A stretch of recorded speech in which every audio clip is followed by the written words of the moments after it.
너희 권능 있는 자들아 영광과 능력을 여호와께 돌리고 돌릴지어다. 여호와께 그의 이름에 합당한 영광을 돌리며 거룩한 옷을 입고 여호와께 예배할지어다. 아멘. 찬송가 68장 하나님께 찬양드립니다.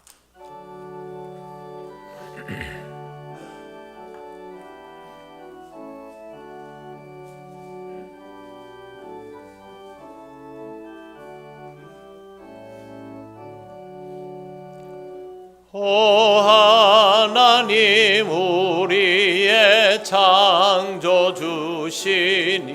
내 주님께 귀한 것 드립니다. 내 주께만 엎드려 경배드리며 내 주의 이름 높이 찬양하네. 오 하나님 우리의 대주제시여 큰 풍랑이 일 때도 도우셨네. 죽음에서 우리를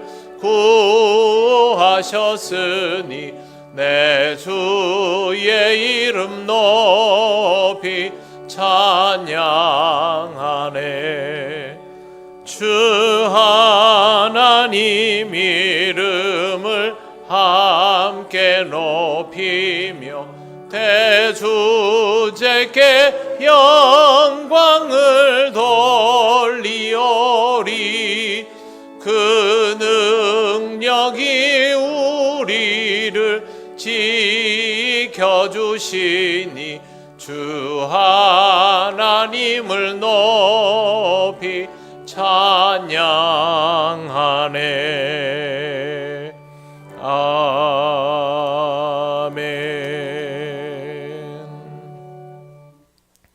성시교독 29번입니다.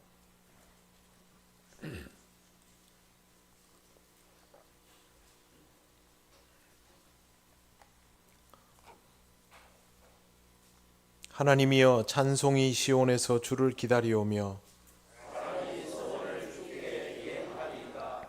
기도를 들으시는 주여 모든 육체가 주께 나오리이다.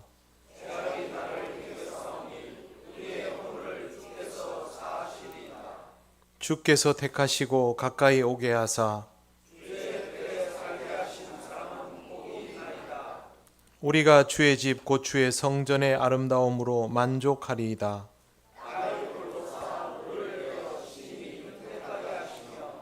하나님의 강에 물이 가득하게 하시고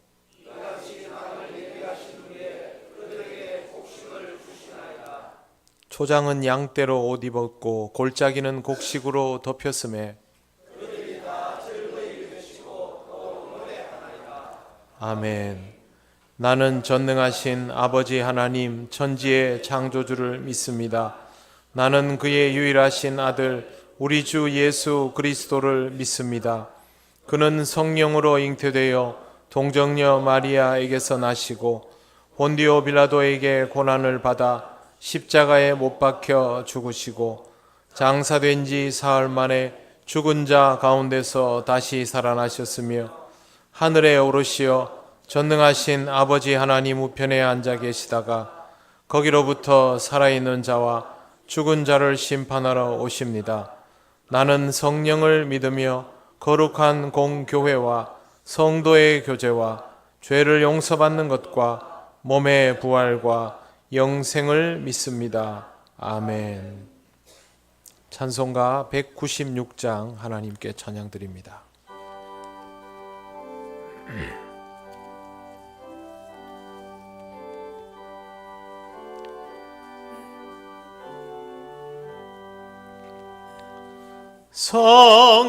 성령이여 강림하사 나를 감하시고 애통하며 회개한 마 충만하게 하소서. 예수여 비오니 나의 기도 들으사 애통하며 회개함마 충만하게 하소서. 성령이여 강림하사 그 신권능 주소서. 원하옵고 원하온 충만하게 하소서. 예수여 비오니 나의 기도 들으사 애통하며 회개한 마 충만하게 하소서. 힘이 없고 연약하나 엎드려서 비오니 성령 강림하옵소서. 충만하게 하소서. 예수여 비오니 나의 기도 들으사 애통하며 회개한 마 충만하게 하소서. 정케하고 위로하사 복을 받게 하소서.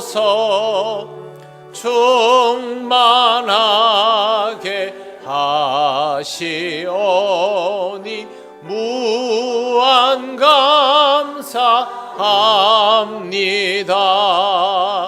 예수여 비오니 나의 기도 들으사 애통하며 회개한 마 충만하게 하소서. 아멘.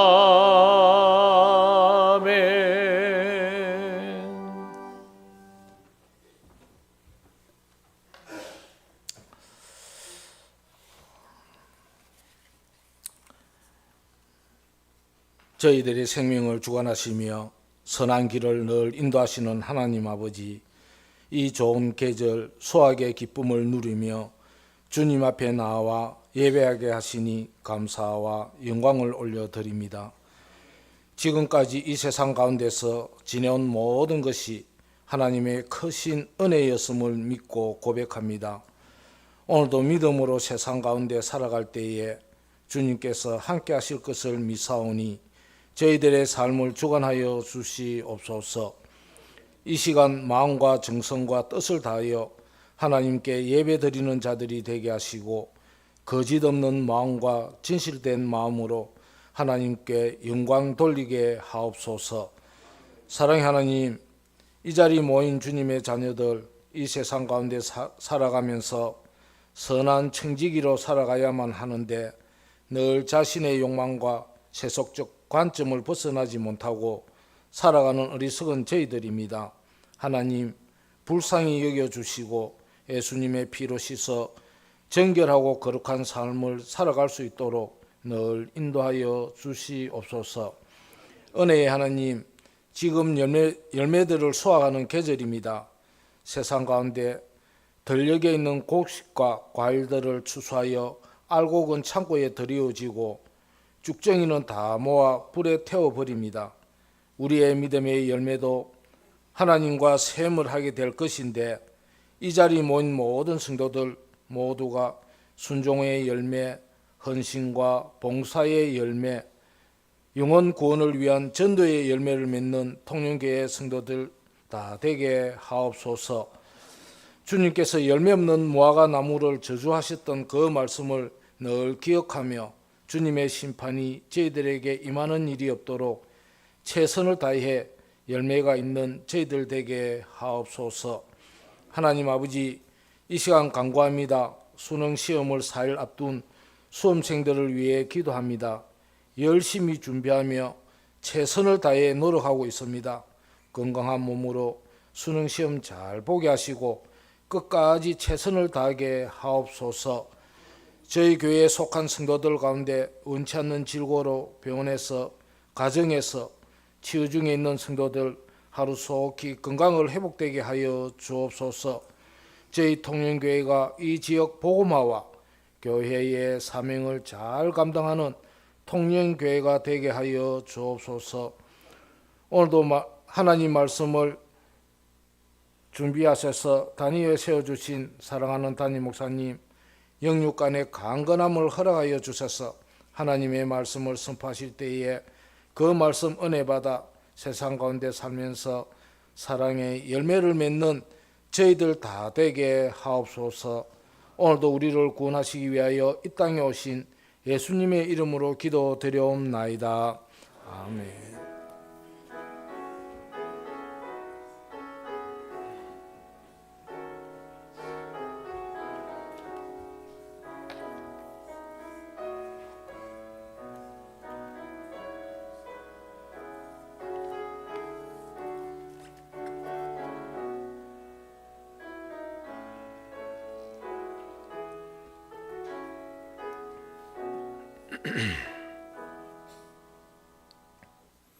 하나님께서 우리에게 주시는 말씀 고린도전서 12장 3절입니다. 이 말씀은 신약성경 277쪽에 있습니다.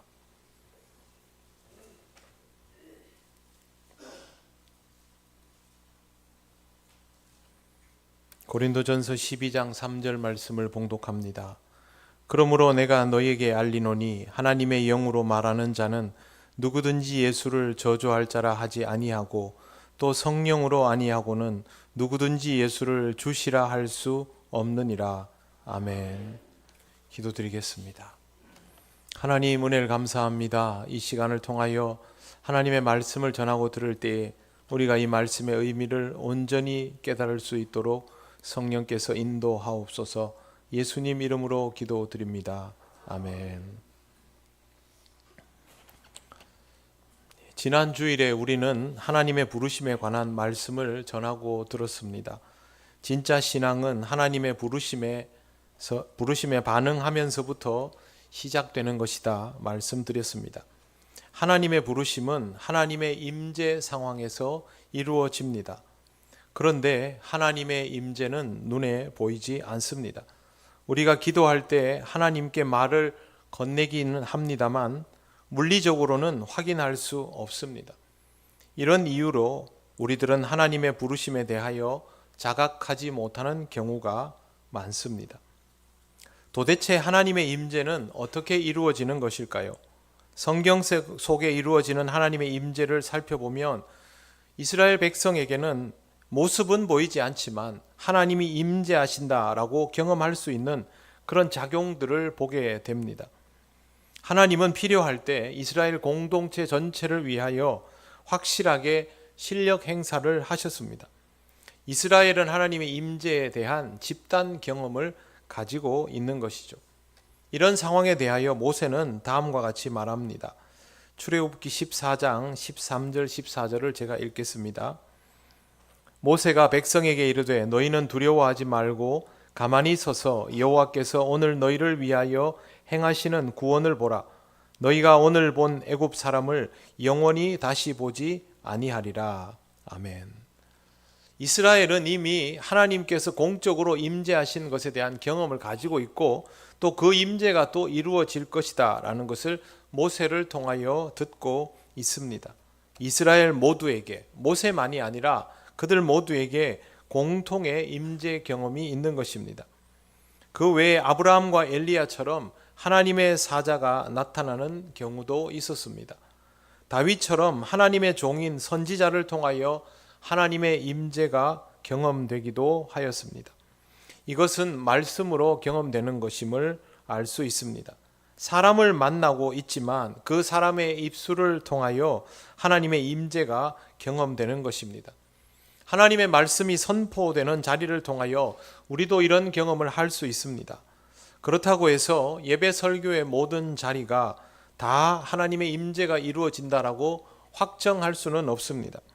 전하는 사람이 온전히 하나님의 말씀을 대언하고 듣는 사람도 온전히 하나님의 말씀으로 받아들이게 되는 그 순간이 하나님의 임재가 경험되는 자리인 것입니다.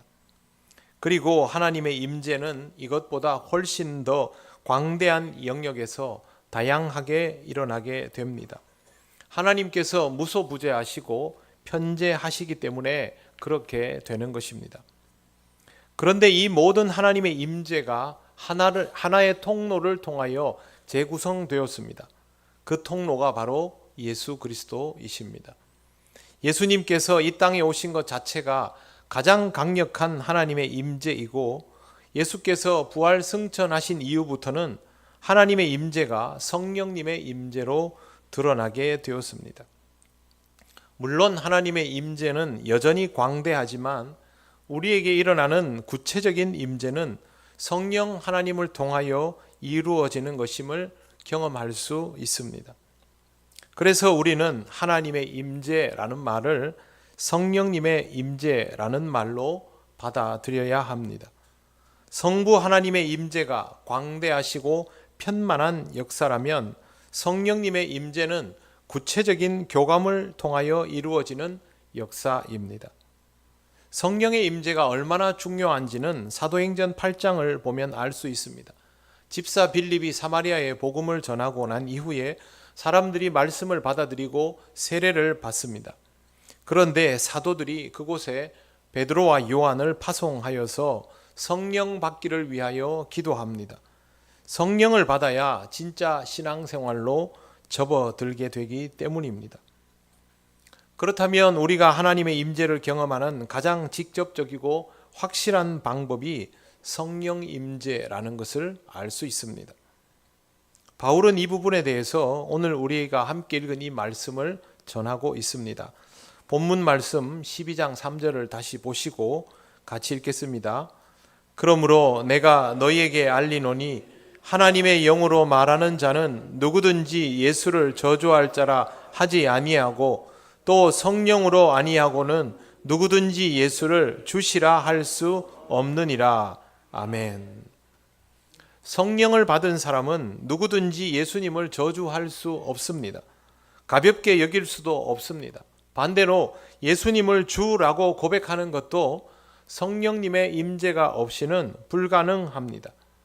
그리스도인의 삶은 오직 성령님의 임재를 통하여서만 가능한 것입니다. 그러면 성령님의 임재는 어떻게 이루어지는 것일까요? 성령의 임재는 나 혼자 그냥 그렇게 느꼈다라고 해서 되는 일이 아닙니다. 간혹 하나님이 나에게 그렇게 말씀하셨다.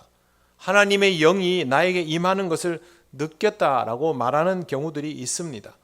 그럴 수 있지만 그것으로 성령의 임재를 단정할 수는 없습니다. 보이지 않는 하나님의 임재를 느낌을 가지고 판단할 때도 있습니다. 내 안에 무언가 뜨거운 것이 차오르는 듯하다. 그러면 성령의 임재입니까? 단정할 수 없습니다.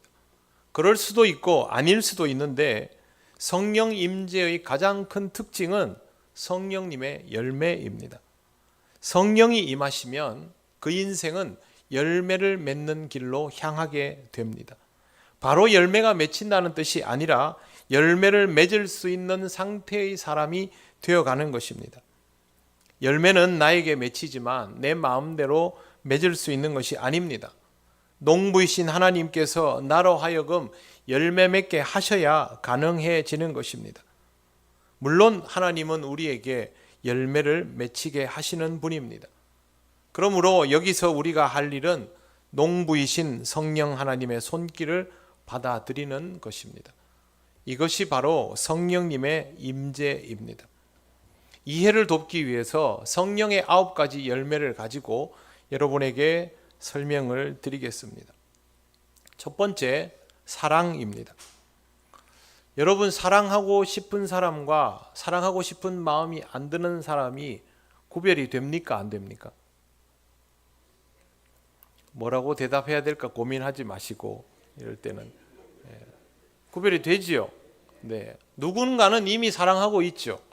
그런데 누군가에게는 그런 마음이 생기지 않습니다. 그리고 사랑에 대하여 부정적인 경우가 심해지면 나는 사랑하고 싶지 않다, 사랑할 만한 여유도 없고 세상에는 내가 사랑할 만한 사람이 없다라고 판단합니다. 그런데 이 사람이 하나님의 사랑 속에 거하면서 사랑할 수 있는 사람이 되어가고 있다면 그 사람에게 사랑의 열매가 맺히게 됩니다.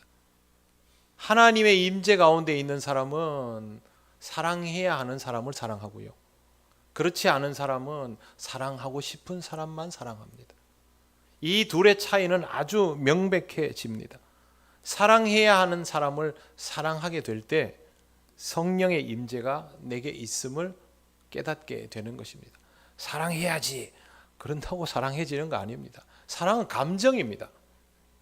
사랑하고 있음을 발견할 수 있는 것이지, 여러분 누구를 보면서, 내가 미워하는 사람을 보면서요, 아무리 사랑해야지, 자기 최면을 걸어보십시오. 사랑이 되나? 안 됩니다. 그러나 사랑이 내 안에 있으면 이미 사랑하고 있습니다. 나는 그럴 마음이 없는데 내가 이미 그렇게 하고 있다면 내가 한 거 아니지 않습니까? 그래서 성령님의 임재를 그렇게 확인할 수 있는 것입니다. 두 번째 열매는 희락입니다. 지금 내 삶에 도저히 기뻐할 만한 조건들이 없는데 그럼에도 불구하고 신앙으로 말미암아, 하나님으로 말미암아 기쁨이 경험되고 그 기쁨이 점점 충만해져 가고 있다면 그는 내가 판단해서 누리는 기쁨이 아니죠. 그래서 성령님의 임재를 의식할 수 있습니다. 사는 게 너무 어려운데도 하나님을 만나면 위로가 되고, 하나님을 찾으면 위로가 되고, 힘을 얻고 소망을 가지게 되어서 다시 또 한 걸음을 나아갈 수 있게 되었다면 그것 역시 내 의지로 되는 일이 아닙니다. 그럴 때 성령님의 임재가 나에게 이루어지고 있음을 의식해도 좋습니다. 그 다음 열매는 화평입니다. 평화롭게 하는 것이죠. 지난 주 중에 이요섭 작가님 간증을 들었습니다. 정말 사회성이 별로 없더라고요. 저렇게 사회성 없는 사람이 저렇게 많은 사람들 앞에서 말하는 게 얼마나 힘들까요?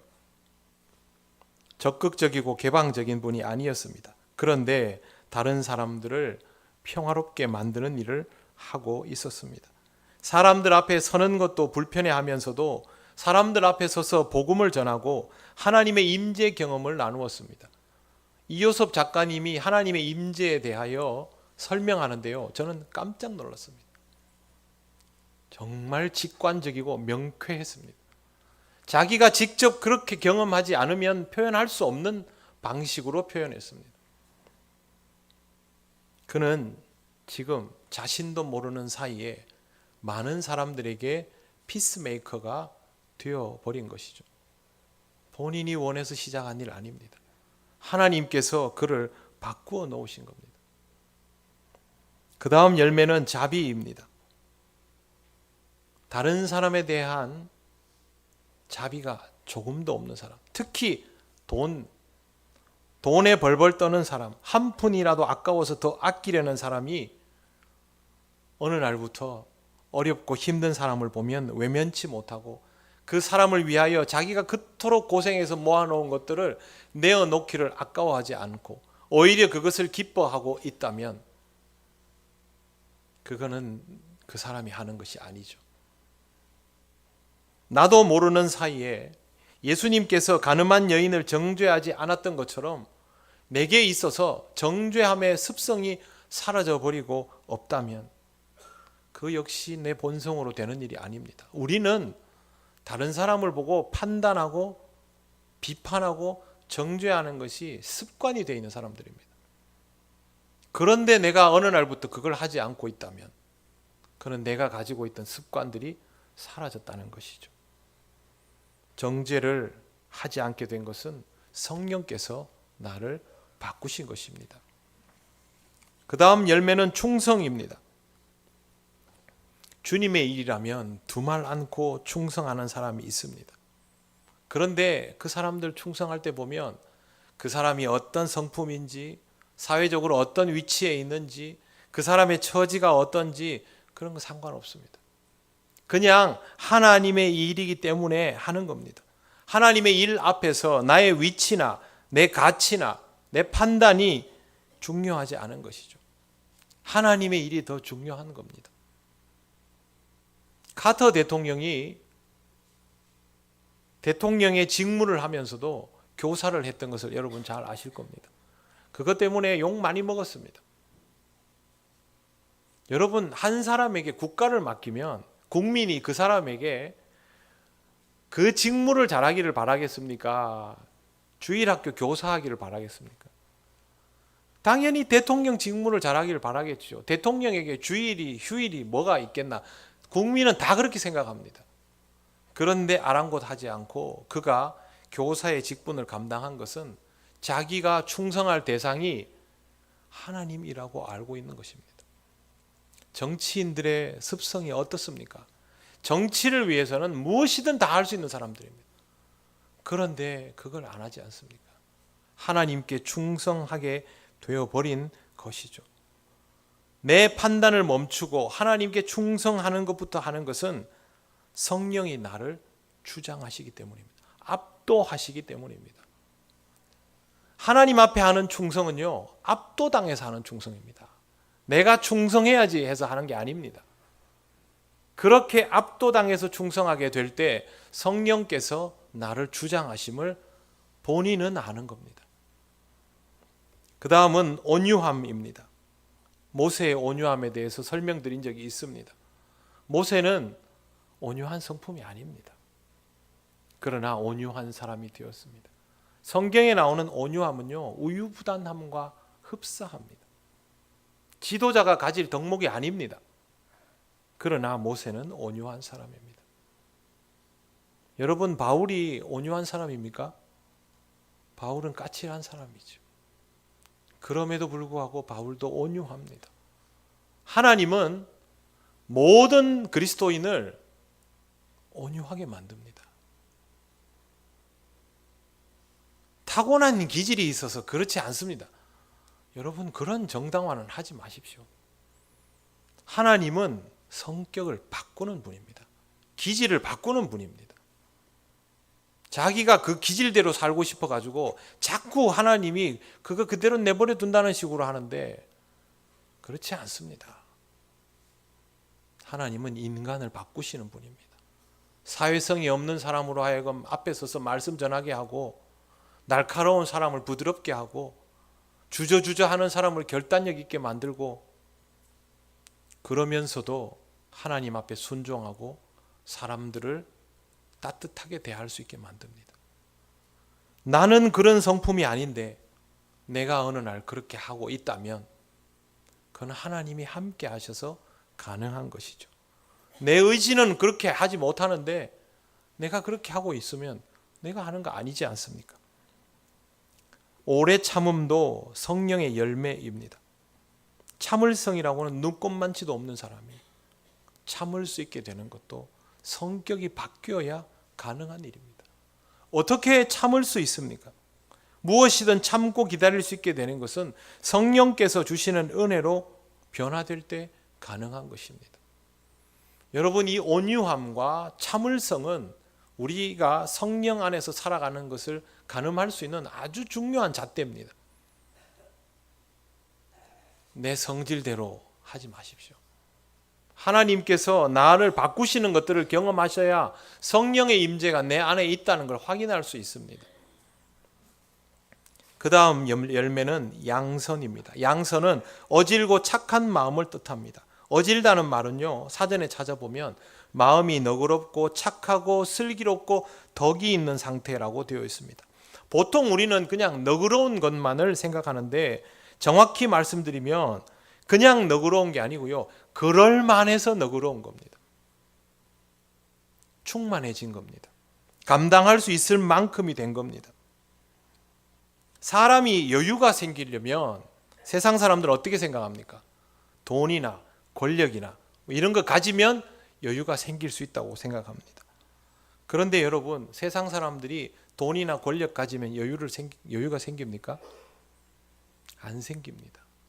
그 돈을 가지기 위해서, 그 권력을 가지기 위해서 달렸던 인생이 돈이 생긴다고 바뀌지 않습니다.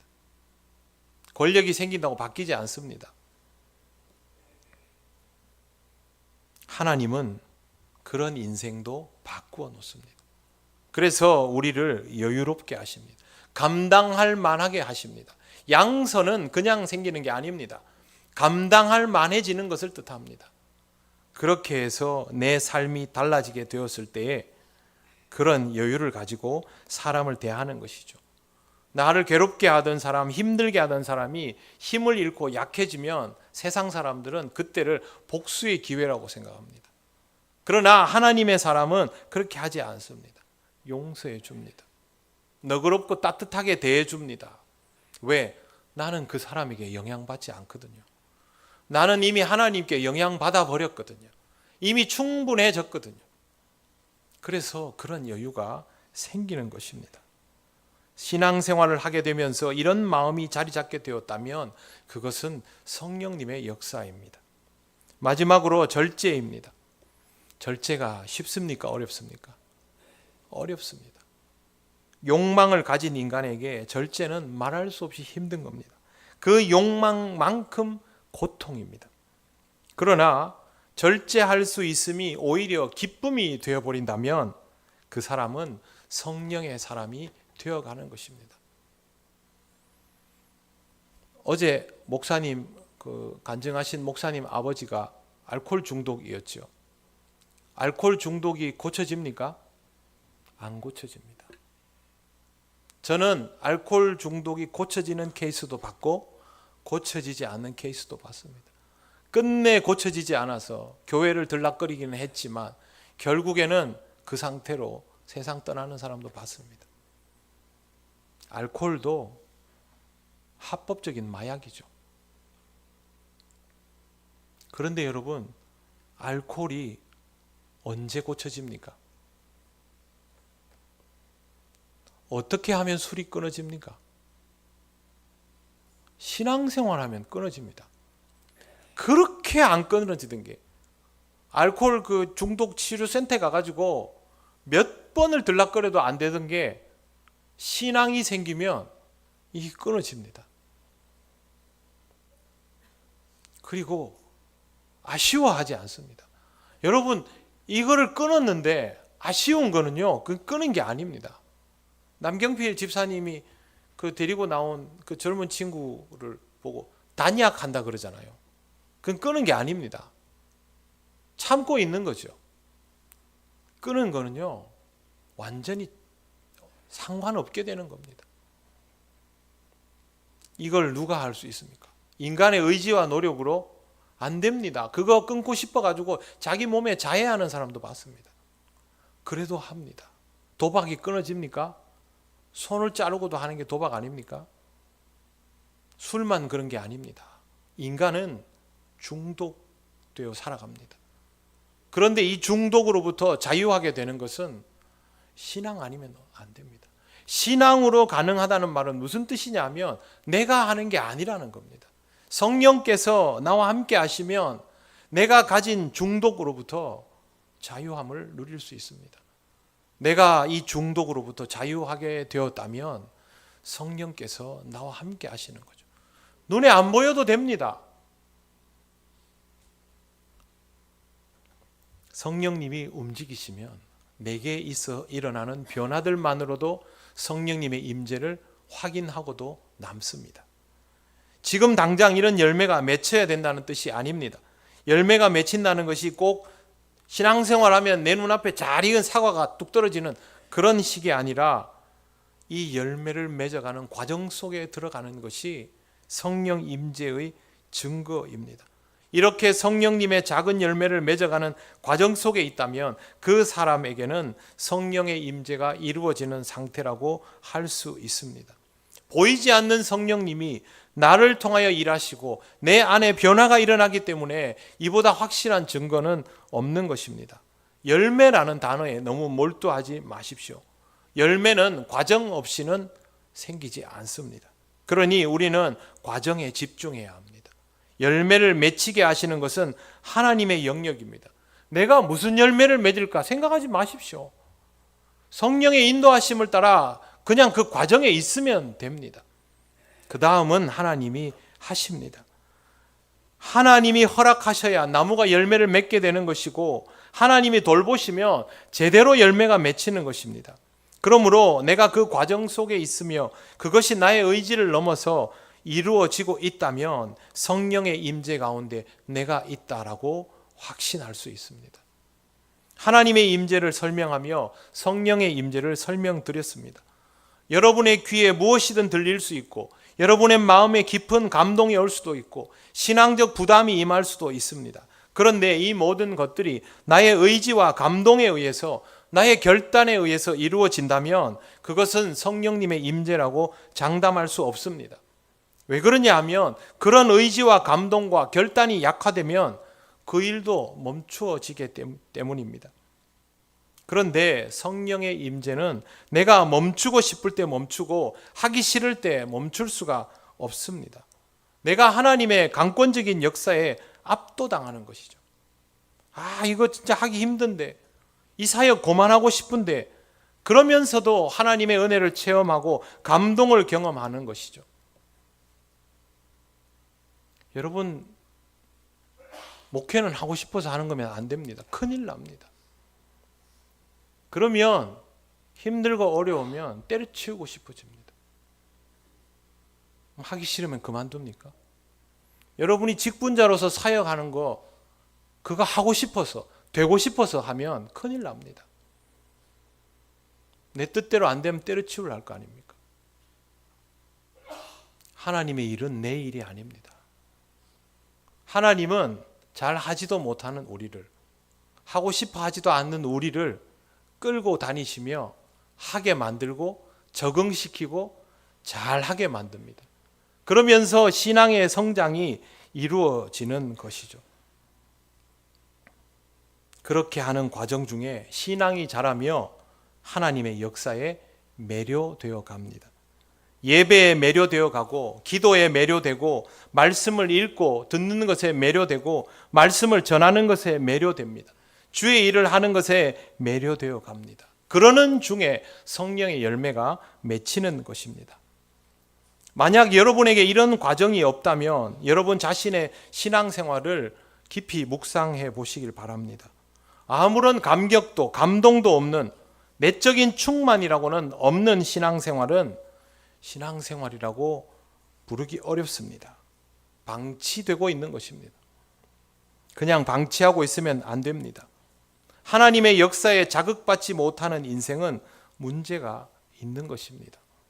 우리 인생의 문제를 사람들이 항상 먹고 살기 어려워졌다, 사는 게 너무 바쁘다, 마음대로 잘 안 된다, 되는 일이 없다, 걱정이 끊이지 않는다, 이런 것들로 판단을 하는데 우리에게 있어서 가장 심각한 문제는 하나님의 역사하심에 대하여 자극이 오지 않는 것입니다.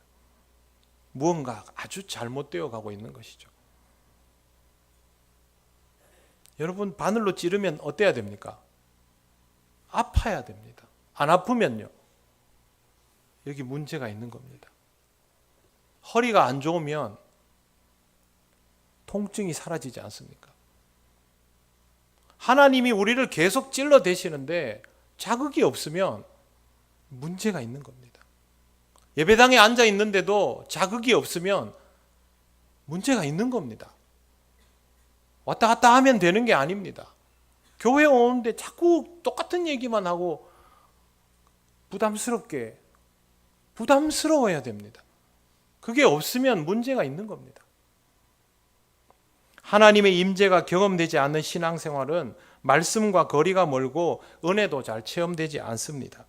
그래도 은혜가 필요하다는 생각을 가끔 하면서 뭔가 해보려고 하지만 그건 마치 이미 한 번 쥐어짠 행주를 한 번 더 비틀어 짜는 것에 지나지 않습니다. 한 방울 똑, 그게 전부겠죠. 이럴 때는 발버둥을 쳐도 소용이 없습니다. 어떻게 하면 하나님의 임재를 체험할 수 있을까요? 하나님의 임재를 체험하려면 생각부터 바꿔야 합니다. 하나님은 내가 소환하는 대상이 아닙니다. 하나님은 어디에나 계시고 누구에게나 임재하시는 분입니다. 하나님은 이미 모든 상황 속에, 모든 사람 속에, 모든 곳에 우리의 내면에 임재하여 있습니다. 그러니 임재하여 주옵소서가 아니라 그 임재를 구체적으로 받아들여야 합니다. 우리에게 있어서 하나님의 임재는 하나님과의 구체적인 교감입니다. 광장에 수많은 사람들이 있다고 해서 내가 그 사람들과 다 교감할 수 있는 거 아니지 않습니까? 하나님과도 마찬가지입니다. 하나님이 이 세상에 임재하시고 우리가 드리는 예배 가운데 임재하셔도 나와 교감이 되지 않으면 하나님의 임재는 내게 유효하지 않습니다. 구체적으로 나는 하나님과 대면하여야 합니다. 하나님의 임재가 나를 향한 것임이 의식될 때까지 그렇게 다가서야 합니다. 야고보서 4장 8절 말씀을 제가 읽겠습니다. 하나님을 가까이 하라. 그리하면 너희를 가까이 하시리라. 죄인들아 손을 깨끗이 하라. 두 마음을 품은 자들아 마음을 성결케 하라. 하나님을 가까이 해야 합니다. 그래야 하나님과 가까워질 수 있습니다. 하나님을 더욱 깊이 알아야 합니다. 이미 임재하시는 하나님을 향하여 말을 걸어야 합니다. 무슨 말부터 할까? 아무 말이나 하십시오. 여러분 거창하고 대단한 문제만 가지고 기도하시겠습니까? 내 인생에 무슨 큰일이 닥치면 기도하시겠습니까? 아무 때나 들으십니다. 무슨 얘기든 다 들으십니다. 어차피 우리 안에 무슨 생각이 있는지 다 아십니다. 그래서 무슨 마음으로 그 말 하는지도 아십니다. 그러니 그냥 말을 걸면 됩니다. 그렇게 말을 걸 때 수많은 사람 중에 나와 대화하는 한 사람이 생기는 것처럼 하나님과의 대화가 비로소 시작되고 이 과정을 통하여 하나님의 임재를 경험할 수 있는 상황 속으로 발을 내딛게 되는 것입니다. 예레미야 33장 3절에 이렇게 되어 있습니다. 너는 내게 부르짖으라. 내가 내게 응답하겠고 내가 알지 못하는 크고 비밀한 일을 내게 보이리라. 그렇게 연결되어 있다는 것이 경험될 때 하나님의 임재를 확인하기 시작하는 것입니다. 다음 주일은 추수감사주일입니다. 이번 한 주간은 보통 감사절을 준비하면서 지난 시간들을 돌아보게 됩니다. 먼저 하나님과의 교감이 충분했는지부터 묵상하시기 바랍니다. 통장 다 꺼내놓고 계산해가지고 적자인지 흑자인지 그거 계산하고 오는 게 아닙니다. 하나님과의 교감을 떠올려 보십시오. 하나님은 우리와 인격적인 교감을 원하십니다. 지금 우리의 묵상이 좀 늦은 듯 하여도 그것을 통하여 하나님과 교감을 할 수 있다면 이미 그것은 좋은 일이고 귀한 일입니다. 이 한 주간 동안 여러분에게 깊은 묵상이 이루어진다면 그 묵상함을 통하여 나에게 임재하신 하나님에 대한 기억들도 놓쳤던 그 시간들도 전부 되살아나게 될 것입니다. 그리고 그 임재를 통하여 나를 하나님께서 성장의 길로 끌고 가고 있다는 것도 발견하게 될 것입니다. 저와 여러분은 지금 그냥 여기 있지 않습니다. 오늘 교회 가볼까? 그래서 나왔다고 내가 여기 나온 거 아닙니다. 그런 하나님의 역사를 통하여 이 자리에 있는 것입니다. 그러므로 사랑하는 성도 여러분, 하나님의 임재를 충분히 묵상하고 느끼는 한 주간이 되시기를 바랍니다. 그리고 추수감사절을 통하여 하나님을 구체적으로 만나시기를 바랍니다. 감사는 하나님과 구체적인 교감이 이루어지는 사람에게 주어지는 권리입니다. 그 권리를 쓸 수 있는 사람이 되시기를 바랍니다. 기도드리겠습니다. 하나님 은혜를 감사합니다. 정말 많은 것을 놓치고 살아가며 하나님의 임재를 의식하지 못하고 발견하지 못할 때도 너무도 많습니다. 하나님이 한 주간을 통하여 우리에게 하나님을 향한 묵상과 하나님을 향한 기도와 간구가 있게 하셔서 지난 시간 동안 함께 하셨던 하나님을 다시 한번 발견하고 깨닫게 하옵소서. 하나님 앞에 진정 감사한 마음으로 나아올 수 있기를 원하오며 예수님 이름으로 기도드립니다. 아멘. 찬송가 410장 찬양하시며 봉헌하시겠습니다.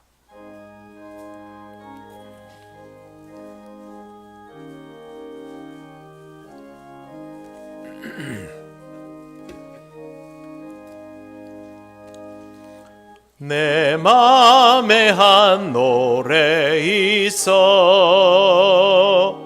나 즐겁게 늘 부르네. 이 노래를 부를 때에 큰 평화 임하도다.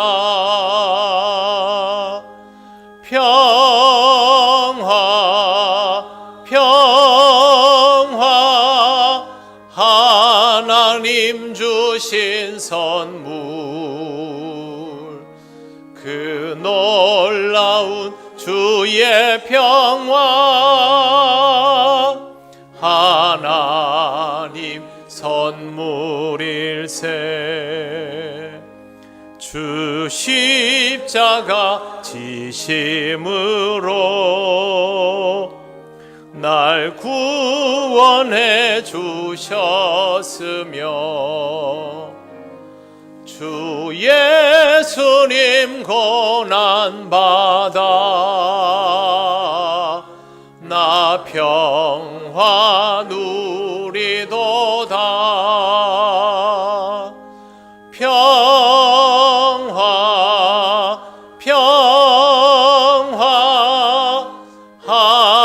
하나님 주신 선물 그 놀라운 주의 평화 하나님 선물일세.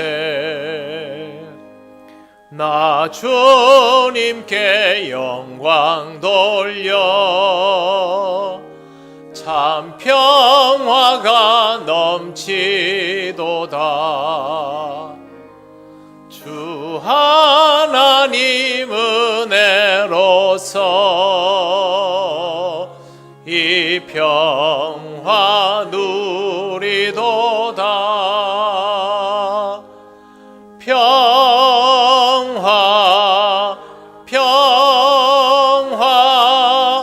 하나님 주신 선물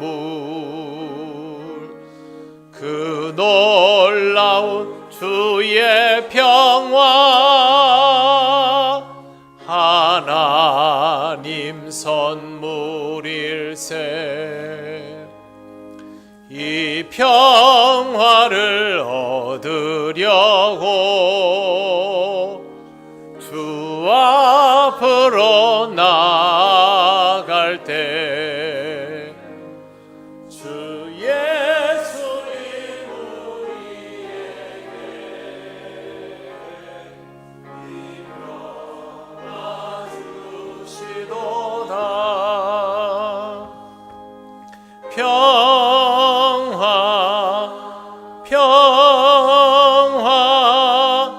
하나님 주신 선물 이 놀라운 주의 평화 하나님 선물일세.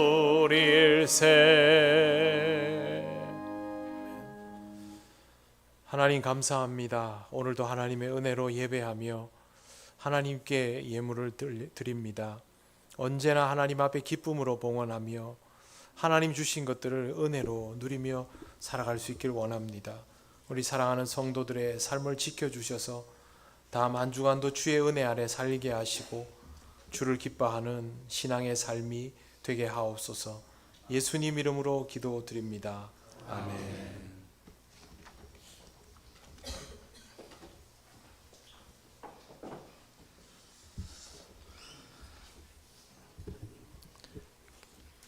교회 소식 알려드리겠습니다. 예배에 오신 모든 분을 환영합니다. 처음 오신 분은 새가족부의 안내를 받으시기 바랍니다. 혹시 관광 오신 분들은 예배 마치시고 저희 교회 점심 식사가 이렇게 제공합니다. 드시고 가시면 좋겠습니다. 예배 다음 주일 17일은 추수감사주일입니다. 한 해의 결실과 감사를 모아 온 가족 예배를 드립니다. 모임 정확히 오늘 2부 예배 후에 본당에서 있습니다. 두 번째 행복한 전도대 모임이 있습니다. 오늘 오후 예배 후에 1교육관에서 있습니다. 세 번째 원래회 다음 주일 17일 2부 예배 후에 각 지정 장소에서 있겠습니다. 네 번째 3040 세대 모임 다음 주일 17일 오후 1시에 제1교육관에서 있습니다. 3040 대신은 작년 기혼 성도들을 대상으로 모임을 가지려고 합니다. 해당하시는 분들은 빠짐없이 참석해 주시기 바랍니다. 내년에 저희들이 정책에 이렇게 반영하기 위해서 이렇게 꼭 모이시려고 하니까 한 분도 빠짐없이 이렇게 모여주시면 감사하겠습니다. 안내 사흘협찬 송미연 근사 명륜 진사갈비 무전점에서 이렇게 협찬해 주셨습니다. 두 번째 4분기 장학금 수여가 오늘 오전 10시 30분 모양실에서 있었습니다. 박다비, 이도윤, 김하민, 이성현 이런 학생들은 공부를 잘해서 이렇게 장학금을 드리는 것이 아니고 물론 공부도 잘하지만은 신앙적으로 잘 성장해라고 저희 교회에서 전통입니다. 오랫동안 이렇게 하니까